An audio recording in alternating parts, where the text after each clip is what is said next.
बिस्मिल्लाहिर्रहमानिर्रहीम। आज हमारा टॉपिक है एंगुलर मोमेंटम का। मेरा ख्याल है एंगुलर मोमेंटम शुरू करते हैं। कुछ बातें बहुत ही स्ट्रेट फॉरवर्ड हैं, और वो क्या है, जब कोई बॉडी स्ट्रेट लाइन में मूव करती है तो उसकी वेलोसिटी की हम बात करते हैं, ऐसे ही है।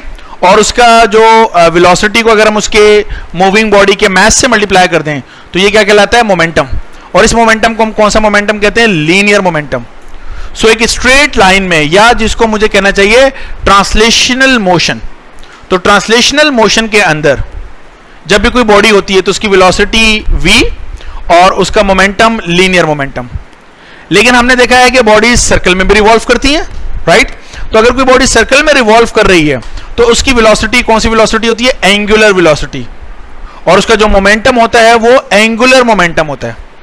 तो जब कोई बॉडी सर्कल में, कर्व में या रोटेशनल मोशन के अंदर होगी तो उसका जो मोमेंटम होता है वो हमारे पास कौन सा मोमेंटम होता है, एंगुलर मोमेंटम होता है। तो पहले जरा सिंप्लीफाइड किस्म की बात करते हैं, फिर डायग्राम को थोड़ा सा और कॉम्प्लिकेटेड करके देख लेंगे।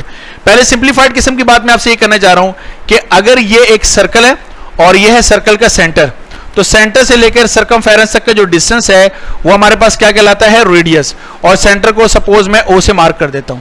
तो हमने ये बात पढ़ी है कि अगर हम टेंजेंट की डायरेक्शन में एरो बनाते हैं तो ये टेंजेंट की डायरेक्शन में हमेशा बॉडी की क्या होती है, वेलोसिटी होती है। याद है आपको ये बात?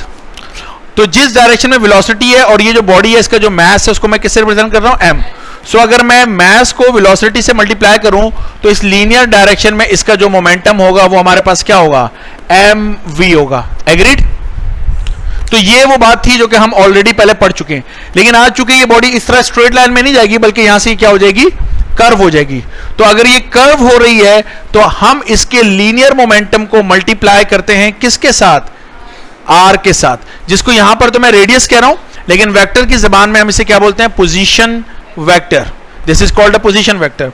तो हम एंगुलर मोमेंटम को ऐसे भी एक्सप्लेन करते हैं, एंगुलर मोमेंटम को हम L से रिप्रेजेंट करते हैं, उसके ऊपर एरो लगाते हैं और हम कहते हैं कि पोजीशन वेक्टर या रेडियस को जब हम क्रॉस प्रोडक्ट करते हैं किसके साथ, linear momentum of the body के साथ, राइट। ये बात समझ में आ रही है?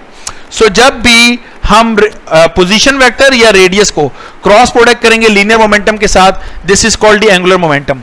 तो और ज्यादा सिंप्लीफाइड जबान में कहने का मतलब यह है कि सर्कल में रिवॉल्व करने वाली बॉडी का जो मोमेंटम है वो कौन सा मोमेंटम है, एंगुलर मोमेंटम। क्या ये बात ठीक है?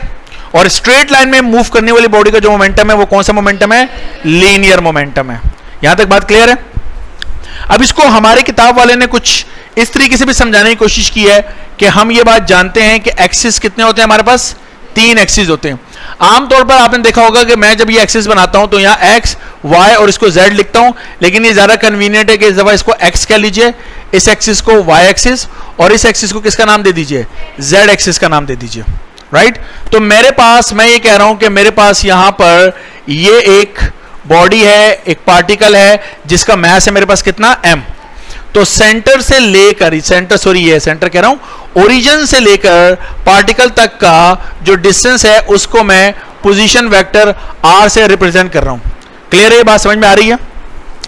नाउ सपोज करें मैं यहां पर एक कर्व बनाना चाहता हूं कि ये जो मेरा मास है ना ये कर्व में मूव कर रहा है, जिस तरह यहां पे ये मास इस कर्व में मूव कर रहा है। ओके, मैं ऐसे कर लेता हूं कि मैं यहां पर ना इस किस्म का एक कर्व बना लेता हूं कि इस कर्व के अंदर ये क्या कर रहा है, मूव कर रहा है मेरा मास।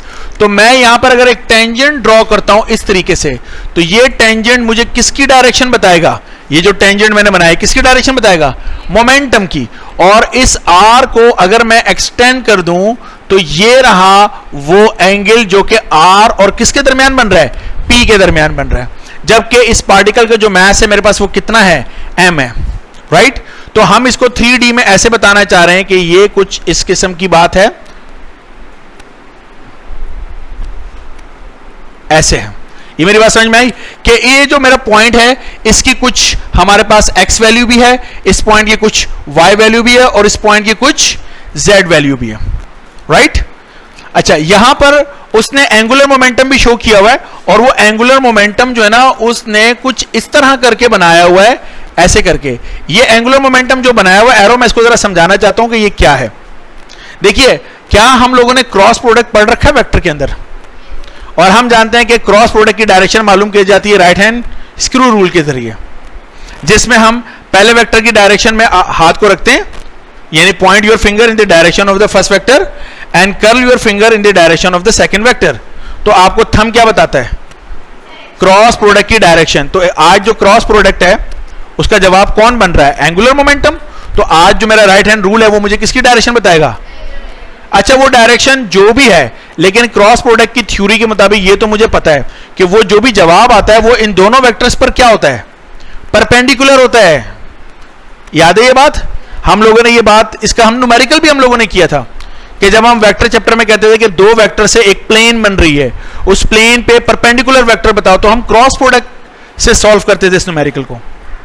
So from the theory of the vector I know कि आर क्रॉस पी करने पे जो भी जवाब है वो आर और पी दोनों से बनने वाली प्लेन पर क्या है? परपेंडिकुलर है। सो वो बेसिकली इस तरीके से परपेंडिकुलर है। ये मेरी बात समझ रहे हैं? सो अगर ये मेरे पास आर था, ये डॉटेड मैंने कर दिया ना आर, ठीक है। सो आर की डायरेक्शन में हाथ को रख के पी की डायरेक्शन में रोटेट करूंगा तो ये थंब कहां आ रहा है? बाहर की जाने आ रहा है। तो दिस इज दी, ये जो हवा में, तो हवा में लाइन तो लगाने से रहा मैं इस तरीके से, तो मैं इसको मार्कर से यहां शो कर रहा हूं। बुक वाले ने इसको ऐसे शो किया, मतलब वो बता रहा है कि ये 90 डिग्री बना रहा है पी के साथ भी और 90 डिग्री बना रहा है किसके साथ? आर के साथ भी।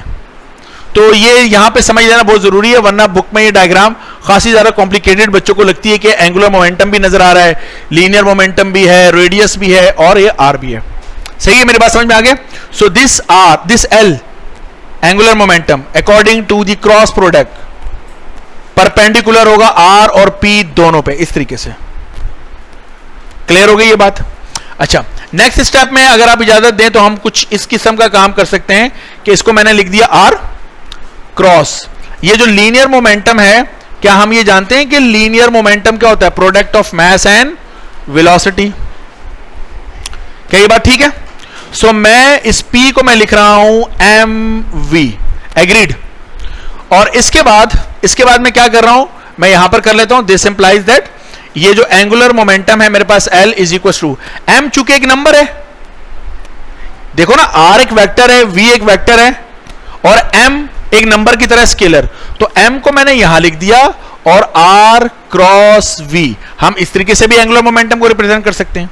अगर यहां मैं क्रॉस प्रोडक्ट हटाता हूं तो ये क्या हो जाएगा? आर पी, और क्रॉस हटाते तो हमेशा साइन थीटा, ये थीटा एंगल है आर और पी के दरमियान। इसी तरह अगर मैं यहां पर क्रॉस हटाता हूं तो मैं इसको क्या लिख सकता हूं? एम वी आर और साथ में साइन थीटा। ये बात क्लियर है? कोई इशू तो नहीं है? ओके। अच्छा देखिए, वेक्टर से हम ये बात जानते हैं कि जो पोजीशन वेक्टर होता है हमारे पास आर, क्या उसको हम कैसे लिखते हैं? कोई मुझे बता सकता है? Very good, excellent. एक्स आई कैप प्लस वाई जे कैप प्लस जेड के कैप। तो किसी भी वेक्टर को अगर मैंने मोमेंटम का वेक्टर लिखना है, किसी भी वेक्टर को मैंने कैसे लिखना सिखाया था कि पी एक्स, वेरी गुड, आई कैप, पी वाई जे कैप, पी जेड के कैप। आसान है यहां तक बात? अब अगर मैंने एंगुलर मोमेंटम कैलकुलेट करना है जो कि आर और पी दोनों का क्या है? क्रॉस प्रोडक्ट, तो क्रॉस प्रोडक्ट कैलकुलेट करना सीखा तो है हमने वेक्टर में। वेरी गुड, डिटर्मिनेंट आई कैप, जे कैप, के कैप। और सबसे पहले आर है तो आर का आई के साथ वाला कंपोनेंट, जे के साथ और के के साथ। तो फिर पी है तो p x, p y and p z. मेरा ख्याल है इस तरीके से आराम से हम कैलकुलेट कर सकते हैं किसको? एंगुलर मोमेंटम को। तो एंगुलर मोमेंटम का क्वेश्चन एग्जाम में वेक्टर चैप्टर के लिहाज से आ सकता है, क्योंकि कर तो हम इसको वेक्टर के लिहाज से सॉल्व रहे हैं। ओके। अच्छा, अब आप मुझे एक बार बताइएगा, ये जरा मैं एम वी आर यहां पर लिख देता हूं, ठीक है? M v r sine theta. देखिए, अगर मैं यहां से ये जो मेरा एंगुलर मोमेंटम है, इस एंगुलर मोमेंटम के भी तीन कंपोनेंट होंगे, एक इसका एक्स कंपोनेंट होगा, एक इसका y कंपोनेंट होगा और एक इसका z कंपोनेंट होगा। x component i cap, y component j cap और z कंपोनेंट k कैप। क्या ख्याल है? तो मैं अगर इसके x कंपोनेंट की बात करता हूं तो इसका x कंपोनेंट क्या होगा? वो इस डिटर्मिनेंट से मैं आसानी से निकाल सकता हूं। कैसे? i जिस रो में है और i जिस कॉलम में है, इसको आप हटा दीजिए, तो क्या बचा मेरे पास? y p z minus z p y। This will be the x component of the angular momentum. इसी तरीके से क्या मैं एंगुलर मोमेंटम का y कंपोनेंट लिख सकता हूं? तो y का मतलब है j कैप, तो j यस j जिस रो में है और जिस कॉलम में इसको छोड़ दें तो x p z minus z p x। इसी तरीके से क्या मैं एंगुलर मोमेंटम का z कंपोनेंट लिख सकता हूं? तो z जिस रो में है और जिस कॉलम में है इसको छोड़ दीजिए, तो हमारे पास क्या हो जाएगा? x p y minus y p x। So these are the x y and z component of angular momentum। ठीक है, इस पूरे चैप्टर में आपने मुख्तलिफ जगहों पर बार बार यह फील किया है कि वेक्टर चैप्टर कितनी इंपॉर्टेंस रखता है। हाँ, ये कह तो सही रही है, ये इस तरीके से कह रही है, देखो ये ऐसे कह रही है कि जो हमारे पास डिटर्मिनेंट हमने सॉल्व किया था, वो डिटर्मिनेंट कैसे सॉल्व किया था हमने, कि हमने आई कैप लिया और आई कैप जिस रो में है जिस कॉलम में वो लिखा, फिर माइनस जे कैप जिस रो में है जिस कॉलम में वो लिखा, और फिर प्लस के कैप जिस रो में है और जिस कॉलम में हमने वो लिखा। तो चूंकि जे वाला जो है उससे पहले हमारे पास क्या आ रहा है? माइनस आ रहा है, तो ये माइनस अंदर के साइन को क्या कर देगा? चेंज कर देगा। तो ये हमारे पास क्या हो जाएगा? प्लस, और ये हमारे पास क्या हो जाएगा? माइनस। यानी इसको हम लिखेंगे z px minus x pz। बात समझ में आ गई ये क्यों है? क्योंकि यहां बाहर माइनस है। बिल्कुल ठीक है, सही कह रही हैं। अब है हमारे पास एंगुलर मोमेंटम का SI यूनिट। ओके, तो इसके SI यूनिट की बात कर लेते हैं, और इसका SI यूनिट हम कहां पर कर लेते हैं? यहां पे कर लेते हैं इसका, ठीक है। सो SI unit of L angular momentum. इधर देखें, आसान तरीके से हम इसको कर लेते हैं। इधर देखिए, क्या एंगुलर मोमेंटम मैंने अभी आपको बताया है कि वो R क्रॉस P होता है, ऐसे ही है। तो R P और साथ में क्या है? Sine theta. साइन थीटा तो एक रेशियो होती है, परपेंडिकुलर अपॉन हाइपोटेन्यूज। तो ये जो ट्रिग्नोमेट्रिक रेशियोज हैं इनके तो यूनिट नहीं है। अब हम आगे बात कर लेते हैं। ये जो R है हमारे पास, रेडियस, ये किस में होता है? मीटर में होता है हमारे पास। और लीनियर मोमेंटम का ऐसा यूनिट क्या पड़ा है? Newton second. न्यूटन, ये डैश लगा रहा हूं पढ़ने के लिए, इसको बराए मेहरबानी माइनस मत समझ लीजिएगा, ठीक है। न्यूटन सेकेंड ऐसा unit of the linear momentum directly use कर रहा हूं, ओके, जो कि हमने ऑलरेडी चैप्टर नंबर 3 में किया हुआ है, जरा और जल्दी और सिंप्लीफाइड करने के लिए इसको। So the next thing is, ये तीनों मल्टीप्लाई हो जाएंगे। मैं ऐसे कर सकता हूं, न्यूटन, मीटर और सेकेंड। तो ये जो न्यूटन मीटर है, क्या हम जानते हैं कि वर्क जो होता है वो फोर्स इंटू डिस्प्लेसमेंट है ना। फोर्स के यूनिट न्यूटन, तो डिस्प्लेसमेंट का मीटर, और न्यूटन मीटर को क्या बोलते हैं? जूल। तो न्यूटन मीटर को हमने क्या कहा? जूल, और साथ में आया सेकेंड। तो एंगुलर मोमेंटम का जो SI यूनिट है, दिस इज जूल सेकेंड। समझ में आ रही है? क्या है? Joule second. ये जरा थोड़ा सा क्विक वे है इसको करने का, अगर आप लीनियर मोमेंटम का unit already Newton second use कर लें तो। ओके, इस तरीके से हमने इसको किया हुआ है। ये माइनस नहीं है, न्यूटन सेकेंड है, डैश है, डैश स्लैश नहीं, वो तो डिवाइड हो जाएगा। अगर आप ऐसे कह रही है ना इसको, न्यूटन स्लैश, ये न्यूटन पर सेकंड हो गया। मैं कह रहा हूं यह न्यूटन सेकंड है, ये कहना चाह रहा हूं। ओके, तो यहां तक छाप लीजिए। कोई सवाल?